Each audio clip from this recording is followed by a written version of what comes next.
अस्सलामुअलैकुम दोस्तों, आज मैं आपके लिए 10 किलो के करीब बीफ निहारी की रेसिपी लेकर आई हूँ जो कि ऑथेंटिक निहारी है और ये बनाने में बहुत आसान है। चलिए आइए रेसिपी शुरू करते हैं। आप ऑयल में प्याज को हल्का सा ब्राउन कर लीजिए।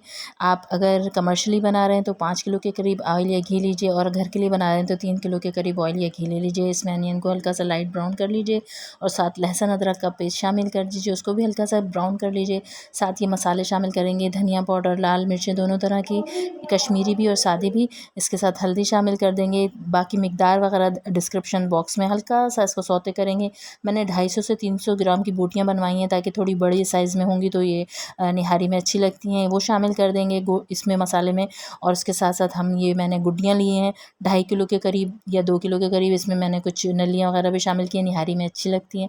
वो तमाम शामिल करके इसको मसाले के साथ भूनेंगे और साथ साथ हम नमक शामिल करेंगे। नमक मैंने अपने टेस्ट के मुताबिक शामिल कर लीजिए या फिर मैंने तो 3.5 सर्विंग स्पून डाला है। दही शामिल कीजिए और साथ साथ फिर हम साबित ज़ीरा भी इसमें शामिल करेंगे इस वक्त और इसको भूनेंगे।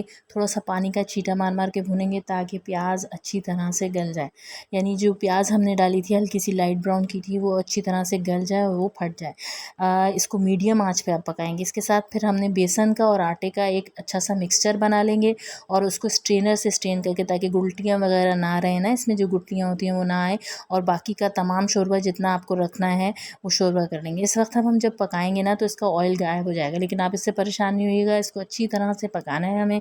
तकरीबन इसमें 1 से 1.5 इतनी मिकदार में बनाएंगे तो मुझे तो तकरीबन मीडियम हाई फ्लेम पे बनाया मैंने, मीडियम हाई फ्लेम पे। अच्छा, ये पीपरी है, ये मैंने मसाला सोचा आपको इंट्रोड्यूस करा दूँ, ये ज़रूर डालिएगा। ये तमाम मसाले जिसमें पीपरी पाउडर है, गरम मसाला पाउडर है, क्यूमन सीड पाउडर है रोस्टेड, फनल सीड पाउडर है, ड्राई जिंजर पाउडर है यानी कि अदरक का पाउडर, और अपना जायफल जावित्री, हरी इलायची का पाउडर और अजवाइन का पाउडर, ये तमाम पाउडर मैंने मसाले शामिल किए हैं और इसको अच्छी तरह से मैं पकाऊंगी। एक घास किस्म का झाग आएगा इस पर, वो झाग हमें ख़त्म करना है और उस वक्त तक हमें हिलाते रहना है। फिर मैंने अच्छी तरह से चीटे मार मार के इसको हल्का हल्का साइडों से साफ़ करके इसको मैं दम पे लगा दूंगी। जब झाग ख़त्म हो जाएगा, ये निहारी तला छोड़ देगी अपना, तो फिर मैंने इसको दम पे लगाया है और मैंने 4 से 5 घंटे के लिए इसको हल्की आंच पे छोड़ दिया ताकि अच्छी तरह बोटियाँ भी गल जाएं और ये जो हड्डियाँ हैं वो भी जल जाएं। फिर मैंने इसको 4 घंटे बाद चेक किया तो ऑयल तमाम ऊपर आ चुका है इसका। इस वक्त आप चाहें तो सेपरेट कर लें और सर्विंग के वक्त आप ऑयल यूज़ कर सकते हैं, लेकिन मैंने नहीं किया था। अच्छा, इसके अलावा देखें ये गोश्त बिल्कुल अच्छी तरह से गल गया है, निहारी का गोश्त अच्छी तरह से गल गया है।